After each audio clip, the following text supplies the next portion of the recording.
The commanding officer of the IRIS Dena made his calculation on the morning of March 1st, 2026, somewhere in the Arabian Sea, with the smoke from Bandar Abbas still visible on the satellite feeds he was no longer allowed to access.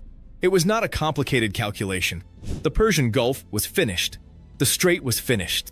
Every Iranian surface combatant that had attempted to sortie in the first 72 hours of Operation Epic Fury had been located and destroyed. Not by surface engagements, not by missile exchanges, but by precision airstrikes from aircraft that Iran's degraded air defense network could no longer track or intercept. CENTCOM had stated the objective plainly. Admiral Brad Cooper had used the phrase sinking the entire Iranian Navy at a press briefing on the record with no qualifier. So the calculation reduced to a single variable, distance. The Dena was already far. It had been in Visakhapatnam, India, for 2 weeks, 2,000 miles from the Strait of Hormuz, participating in Milan 2026, the Indian Navy's biennial multinational exercise. It had sailed with 50 nations. It had done formation maneuvers. Its band had performed on the pier at Vizak. When the strikes on Tehran began, the Dena was already on its return voyage, pointing west, and the commanding officer had reversed course the moment he understood what was happening in Bandar Abbas. South, then east, open ocean, international waters. No declared exclusion zone, no legal basis, under the law of armed conflict as written, for attacking a warship that far from the theater of operations. The Dena's commanding officer believed the math worked in his favor. He was wrong by exactly 19 nautical miles.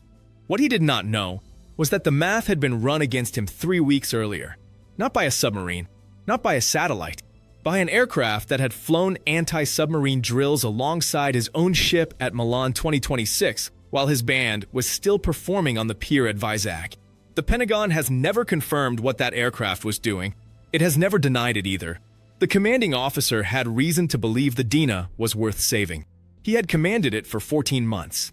He knew what it had cost. The Mujj-class frigate program was Iran's institutional answer to 30 years of Western sanctions. Not a workaround, an answer. Tehran spent 15 years and approximately $300 million, adjusted for the parallel cost of developing every component domestically because no sanctions-compliant supplier would provide them, to prove that a nation under comprehensive arms embargo could design, manufacture, and field a credible surface combatant from its own industrial base. The Dena was the proof. Hull 75. Commissioned February 2021. Length 94 meters. Displacement 1,500 tons. 4 Kater anti-ship missiles. Subsonic sea skimmers with 200-kilometer range. Terminal infrared guidance. And a 165-kilogram warhead sufficient to mission kill an Arleigh Burke-class destroyer with a single hit. Syed, 2 surface-to-air missiles. A 76mm deck gun. Anti-submarine torpedoes. A helicopter pad. A crew of 180. It was not a ship that could fight a carrier strike group. No surface combatant can. But in every scenario where Iran needed to threaten Gulf state shipping, project presence into the Indian Ocean, or demonstrate that 15 years of sanctions had not hollowed out its naval capacity, the Dena was the most capable asset in the Iranian order of battle. Pete Hegseth called it Iran's prize ship at the Pentagon podium, not because of what it could do to a carrier, because of what it represented. The commanding officer understood this. The Dena was not just his ship. It was his country's argument, made in steel and radar arrays and 180 sailors, that Iran had built something real. He was going to get it home. Milan 2026 was not a combat exercise. It was, in the language of its Indian Navy hosts, a gathering of friendly foreign navies. Ceremonial formation maneuvers, passing exercises, liaison officer exchanges, the Dena's band performing at the pier. The United States participated, not with a surface combatant. The diplomatic complications of deploying a U.S. destroyer alongside an Iranian frigate at a joint exercise in February 2026, with Geneva negotiations in their 4th round and the Joint Chiefs updating strike packages on a 72-hour cycle, were not complications anyone in Washington wanted to manage. The United States sent 1 aircraft, AP-8A Poseidon, officially assigned to the anti-submarine warfare demonstration track at Milan. the portion of the exercise where participating navies display maritime patrol capabilities to Allied observers. The P-8 flew 3 sorties over the Bay of Bengal during the exercise window, at least one of them in coordination with the surface ships operating below, including the Dena. Nobody thought this was unusual. AP-8 doing ASW demonstrations at a multilateral exercise is operationally routine for an aircraft that does exactly that for a living. Here is what AP-8A Poseidon does during an anti-submarine warfare demonstration. It drops sonobuoys, 129 dispensers per aircraft. Each sonobuoy enters the water and deploys a hydrophone array at programmable depth, 15 meters, 60 meters, 300 meters, and begins transmitting acoustic data to the aircraft in real time. The data it transmits includes everything the ocean is doing at that hydrophone's position: biologics, shipping noise, flow interference from current, and the mechanical signatures of every vessel operating within sensor range. Every ship has an acoustic signature, not a fingerprint in the biometric sense, but a pattern, a combination of propeller blade rate, shaft rotation frequency, auxiliary machinery harmonics, and hull resonance characteristics that varies by ship class, by speed, and by maintenance state. The acoustic library that U.S. Navy P-8 crews carry in their mission systems databases was built over decades of peacetime collection. Exercises, port visits, transits through international waters, multinational events where a participating surface ship spends hours in close proximity to a recording asset. 3 sorties, 2 weeks. The Dena operating at known speeds, on known headings, through the calm, shallow noise waters of the Bay of Bengal. The Pentagon has not confirmed that the P-8 was building a targeting profile on the Dena. No legal framework prohibits it. The commanding officer of the Dena watched the P-8 fly its demonstration patterns above his ship and thought nothing of it. It was a routine exercise. The Americans were participants, same as everyone else. He was 19 nautical miles from the solution to his ship, and he did not yet know it. Operation Epic Fury launched on February 28th. U.S. and Israeli aircraft struck Iranian air defense installations, nuclear facilities, command nodes, and naval infrastructure in a coordinated first strike package. The IRIS Shahid Bagheri, Iran's drone carrier, 40,000 tons, commissioned 13 months prior, was struck at Bandar Abbas and sank in the harbor. 3 Mujj-class frigates destroyed at moorings. Iran's 3-kilo-class submarines, the IRINs Tarek, Nu, and Yuns, hunted and killed before they could clear the strait. Multiple Fateh-class submarines eliminated near Bandar Abbas. Ghadir-class midget submarines destroyed at their bases. CENTCOM satellite imagery showed the wreckage of Iran's surface fleet scattered across the naval facilities in the harbor where the Dena had been commissioned 5 years earlier. Then the IRGC said something the international press reported as defiance. Its missile program had survived.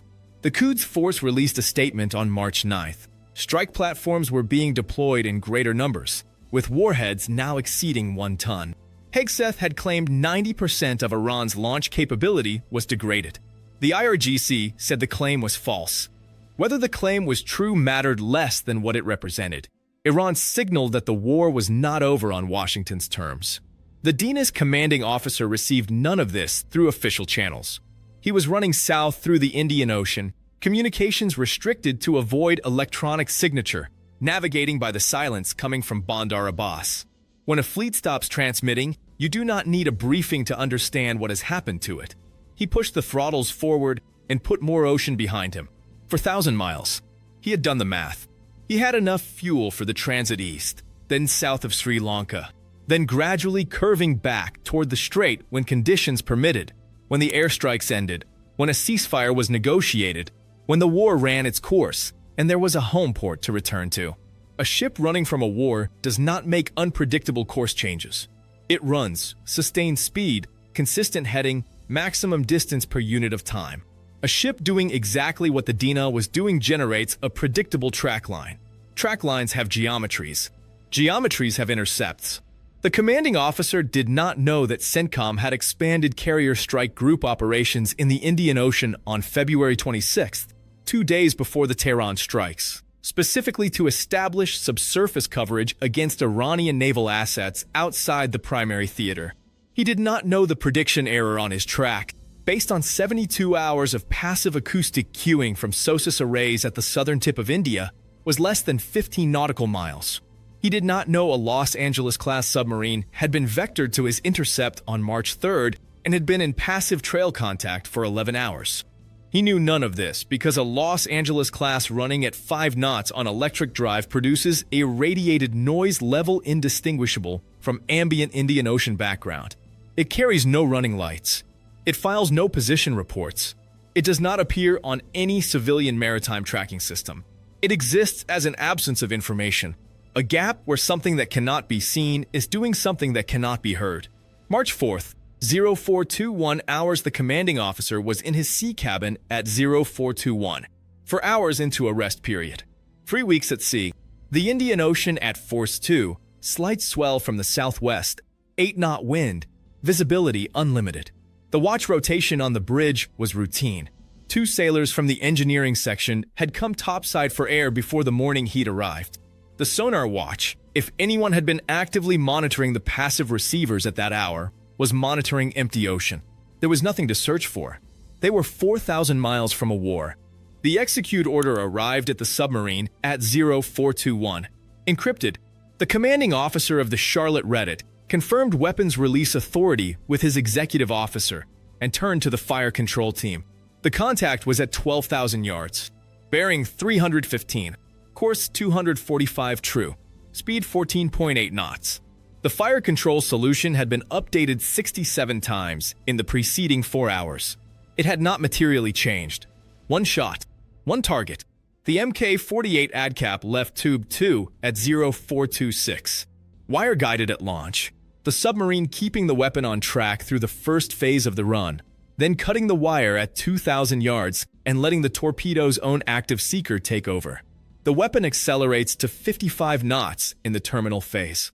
Its sonar pings every 0.8 seconds, each ping refining the intercept geometry, each solution tightening the approach cone. Do the math. The Dena at 14.8 knots has a tactical turning radius under emergency rudder of approximately 430 meters. Speed surge from cruise to flank takes 90 seconds for a 1,500-ton frigate. From the moment the Dena's passive sonar, if anyone was monitoring it, would have detected the torpedo's active pinging at 1,800 yards to the moment of impact, 47 seconds. In 47 seconds, the Dena could displace its center of mass 180 meters from its initial track. The Mk-48's terminal seeker cone covers 600 meters. The geometry does not change. On the bridge of the Dena at 0426, nothing was different from any other pre-dawn hour of the transit. The watch officer was logging a routine position report. The sea was dark and calm. The commanding officer was asleep. There was no warning. A faint tonal on the passive receivers, if anyone had been listening. Something that did not belong to ambient ocean noise. Not enough time to identify it. Barely enough time to understand what it was. The Mk-48 struck the Dena's keel at the propulsion section at 0427 hours and 43 seconds, 4 meters below the waterline. The 295-kilogram warhead did not punch a hole. It lifted. The pressure pulse propagated upward through the water column beneath the keel, flexing the hull structure at the point of maximum stress, breaking the keel the way you break a board at its center by striking it from below. The Dena's stern rose 3 meters out of the Indian Ocean in the initial pulse. The propulsion shaft fractured at the coupling. Both diesel generators lost their foundations simultaneously. The rudder assembly separated. The flooding that followed came not through one breach, but through every structural joint compromised in the 0.3 seconds of keel flex. Distributed hull failure that no damage control party, pulling a crew from sleep with no warning in pre-dawn darkness, could address in the time available. The commanding officer was thrown from his bunk by the pressure wave. He had 4 minutes. The Dena's distress call went out at 0431, 4 minutes and 17 seconds after impact. The Sri Lanka Navy at Gal received it and launched a frigate and 2 patrol craft. They searched at the coordinates given in the distress signal. They found oil spreading across a calm sea. They found debris. They found 32 survivors clinging to wreckage in the pre-dawn dark. They recovered 87 bodies from the water over the following 4 days. They searched for 61 more and found nothing. The Dena took 15 years and $300 million to build. It took one Mark 48 torpedo and 4 minutes and 17 seconds to sink. Pete Hegseth stood at the Pentagon podium and called it the first sinking of an enemy warship by American torpedo since World War II. The commanding officer of the Dena had calculated 4,000 miles as sanctuary. He had calculated international waters as protection. He had calculated that a nation's prize warship, 94 meters of domestically built steel and radar, and 15 years of proof that Iran could build something real, was safe in open ocean beyond any legal theater of operations. He had not calculated what was in the P-8's mission logs from Visakhapatnam. The tactical record is closed. The Dena is on the floor of the Indian Ocean at 1,000-meter depth, 40 nautical miles south of Gao. The Charlotte is back on operational patrol. The first sinking of an enemy warship by American torpedo since World War II is a confirmed historical fact. 3 questions from the waters off Sri Lanka have not been answered. First, the P-8 question. If the Poseidon assigned to Milan 2026 was collecting a targeting quality acoustic profile of the IRIS Dena, while both aircraft and ship participated in India's multilateral exercise, while the Dena's band performed on the pier at Vizag and 50 nations conducted formation maneuvers together, then every navy that has ever participated in a joint exercise alongside U.S. maritime patrol aircraft needs to ask a question it has never had to ask before. What was the P-8 actually doing? No legal framework prohibits peacetime acoustic collection at a multinational exercise. No modern precedent existed for using it this way. India has not been told whether data gathered in its waters, at its exercise, above its invited guests, contributed to a kill that happened 800 miles south of its coastline. The U.S. has not answered. That silence is not the same as a denial. Second, the missile inventory. The IRGC announced on March 9th that its ballistic missile program survived. CENTCOM claims 90% of Iran's launch infrastructure was destroyed. Someone is wrong about how many Zulfiqar and Fatah, 2 missiles, remain in hardened facilities across western Iran. The Strait of Hormuz is closed. 1/5 of the world's daily oil supply cannot move. The answer to who is right determines whether the strait reopens in weeks or whether it becomes the site of the next major naval engagement of this war. The gap between Hegseth's 90% and the IRGC's public posture is not a rounding error. It is the difference between an Iran that has lost and an Iran that is still in this fight. Third, the 61 sailors. The Dena left Visakhapatnam with 180 crew. 32 were rescued by Sri Lanka. 87 bodies were recovered. 61 sailors have not been accounted for, not confirmed dead, not repatriated. They are in the Indian Ocean, or at the bottom of it, 40 nautical miles from a nation that had nothing to do with this war.